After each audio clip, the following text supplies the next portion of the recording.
Father और सन के बीच में आर्ग्यूमेंट्स होना, क्लैशेस होना कोई नई बात नहीं है।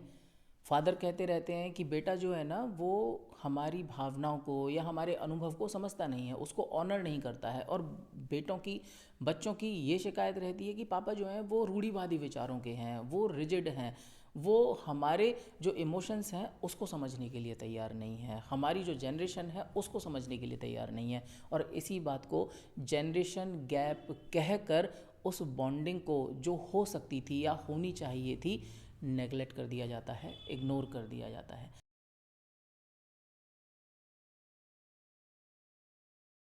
मैं Akash V Sharma motivate me channel पर आपका तहे दिल से स्वागत करता हूं। और इस कॉन्टेक्स्ट में बहुत इम्पॉर्टेंट बात आज आपके साथ शेयर करने जा रहा हूं, क्योंकि इस बात को हम नहीं समझते हैं, इसीलिए खाली ये क्लैशेस तक, डिफरेंस ऑफ ओपिनियन तक सीमित नहीं रहती है। बहुत सारे बच्चे पेरेंट्स से ना बन पाने की वजह से, फादर के साथ वो बॉन्डिंग ना हो पाने की वजह से बाहर की दुनिया में खो जाते हैं, बिगड़ जाते हैं, अपनी लाइफ को रॉन्ग ट्रैक पर ले जाते हैं। तो अगर आप चाहते हैं कि आपके बच्चे रॉन्ग ट्रैक पर ना जाएं, अपनी लाइफ में एक डेडिकेटेड पर्पस के लिए काम करें, एक राइटियसनेस वाले पर्सन बने, तो इस वीडियो को एज अ फादर और एज अ सन मेरे साथ कंटिन्यू करिएगा।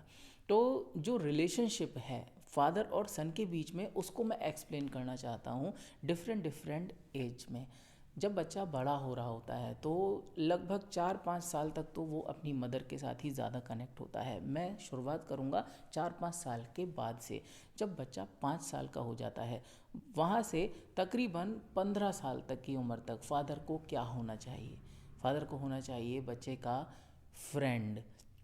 एज अ फ्रेंड क्या रिस्पॉन्सिबिलिटीज़ उसे लेनी चाहिए और उससे क्या होगा? एज अ फ्रेंड फादर की रिस्पॉन्सिबिलिटी है कि वो बच्चे के साथ खेलें, वीडियो गेम खेलें, पार्क में जाके फुटबॉल खेलें, उसके साथ मॉर्निंग वॉक पर जाएं, उसे लेकर जाएं और उसके साथ क्वालिटी टाइम स्पेंड करें, उसके विचारों में शामिल हों।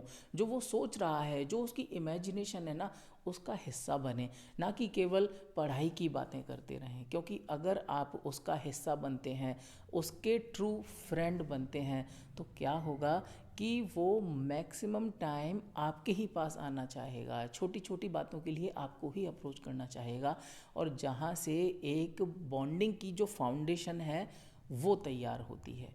इसके बाद बात आती है 15 साल के बाद, जब बच्चा स्टेप इन करता है यंग बनने की तरफ, जब वो अपने करियर के बारे में, डिसीजन लेने के बारे में सोच रहा होता है, जब वो इस बाहर की दुनिया से फैसिनेट होने वाला होता है, उस समय एज अ फादर हमें बनना चाहिए उसका कोच, और हमें सिखानी चाहिए लाइफ की रिच वैल्यूज़, अपने अनुभव की वो गहरी बातें जिससे वो अपनी लाइफ में बड़ी चीज़ें ले सकता है, डिसीजन बड़े ले सकता है, उसको उसके पर्पज को समझने में, उसको अपने आप को समझने में, उसकी सेल्फ डिस्कवरी में हमें अपना कंट्रीब्यूशन देना चाहिए।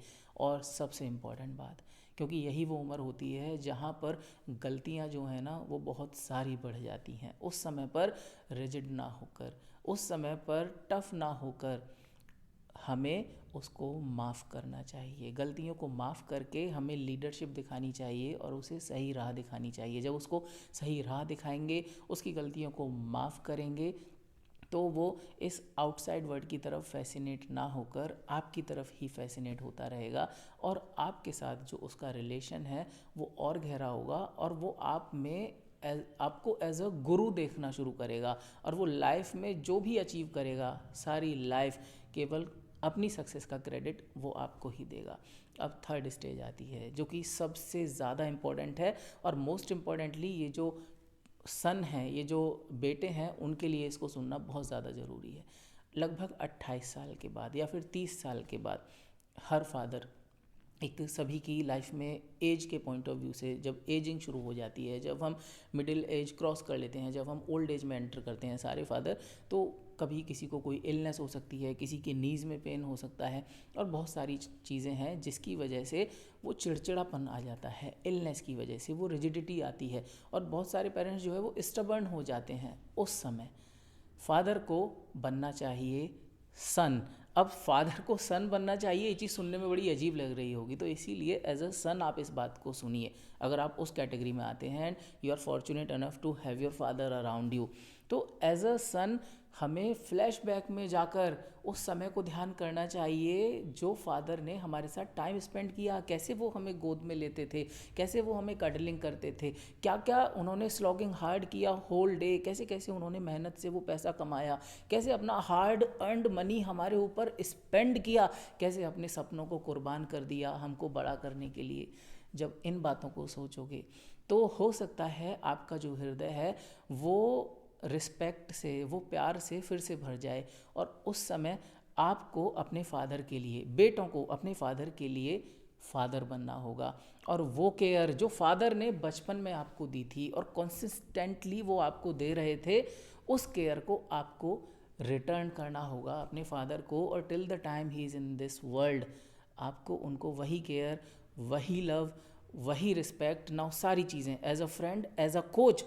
इसका मतलब ये नहीं है कि आप कोच को भूल जाएंगे उस टाइम, तो एज अ फ्रेंड भी, एज अ कोच भी, और एज अ फादर भी। Now the son is father, as a father भी आप अपने फादर से कनेक्ट होंगे, and that's how you make this relationship, father son relationship, a legendary relationship.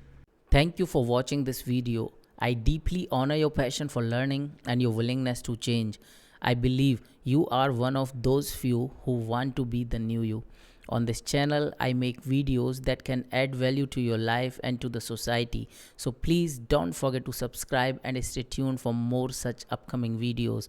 Moreover, if you are someone willing to transform yourself into your heroic version, I cordially invite you to visit our website and explore our program.